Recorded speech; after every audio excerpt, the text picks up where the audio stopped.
Autre chapitre, Maître Hervé Issaï Bonpoto, au cadre de l'ACP, réitère son engagement à la vision du président de la République et confirme l'organisation des élections en décembre 2023 dans une interview réalisée à son siège de Kassavobo.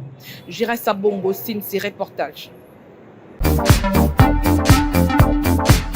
La République démocratique du Congo, au niveau économique, sécuritaire, sanitaire, politique et judiciaire, est un pays essoufflé par les crises à répétition et un processus électoral démocratique, crédible, transparent et apaisé pourrait être une première impulsion vers la reconstruction d'une stabilité nationale. Les élections crédibles permettront une évolution démocratique fondamentale car une seule des étapes vers la construction d'une démocratie.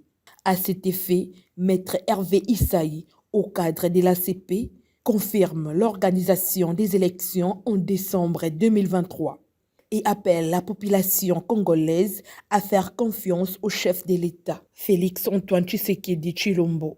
Il y a certaines personnes qui n'ont pas cru aux élections, entre autres l'opposition de notre pays. C'est-à-dire personne ne croyait au processus électoral. Donc ils sont surpris de voir le début des enrôlements et ils veulent déjà en avant créer une situation d'incertitude dans les têtes des gens pour dire que est-ce qu'il y aura des élections crédibles. L'enrôlement est progressif par rapport aux zones. On a commencé avec Kinshasa et certaines provinces. Et après Kinshasa et d'autres provinces, on ira dans d'autres provinces, ainsi de suite. Donc, il ne faudrait pas être pressé parce que le processus d'enrôlement n'a pas encore pris fin. Et jusque-là, déjà, il y a plus d'1 million d'électeurs qui démontrent que les jours qui suivent, on peut atteindre facilement 10 millions d'électeurs et progressivement jusqu'à la fin, et on va atteindre les 70-80 millions d'électeurs, donc ainsi de suite. Nous, à l'ACP, nous sommes derrière le président de la République, Fachi Beton. C'est Fachi Beton que vous voyez là. C'est un homme qui incarne, c'est-à-dire le développement de notre pays. Commençons par le mental, le développement mental. Ce qui s'est passé dans de vieux temps, donc vous ne verrez plus jamais ce genre de pratiques.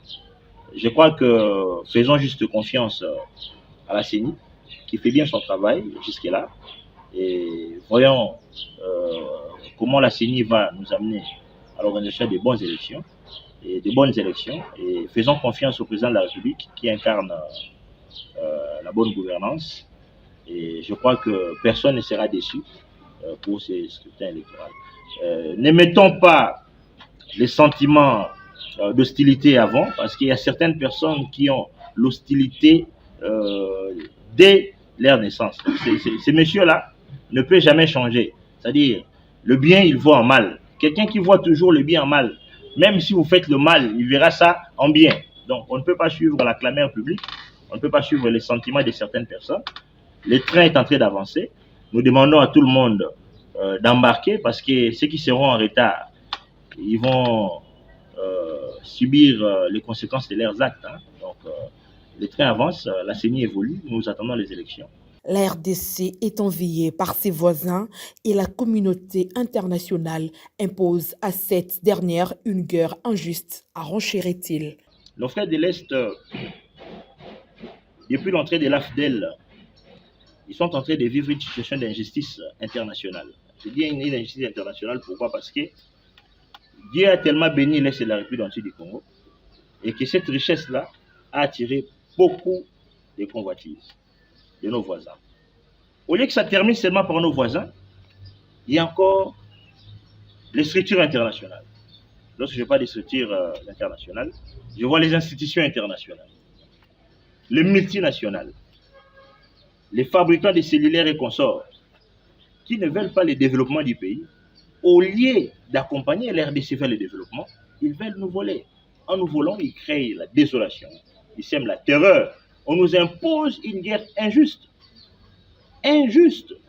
Alors, comme le président Félix Tshisekedi c'est un digne fils de ces pays, alors un vrai Congolais ne peut jamais se mettre sur une même table avec les gens qui tuent les Congolais.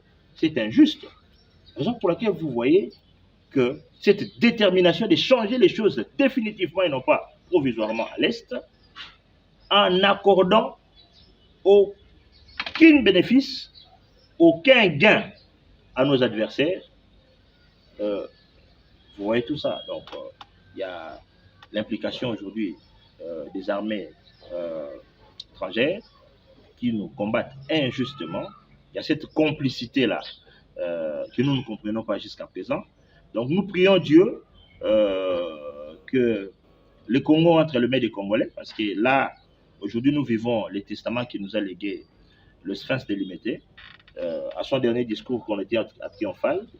Il dit la cogestion, il est l'ère de la cogestion du Congo par les Congolais. Et cette cogestion a commencé par l'UDPS, par son Excellence président de la République, Félix Tshisekedi Tshilombo. Je confirme à la population que tout le monde va s'enrôler. Et même les gens de Kivu. Tous les pays. Ça sera. Exactement. Tout le monde va s'enrôler et nous irons aux élections.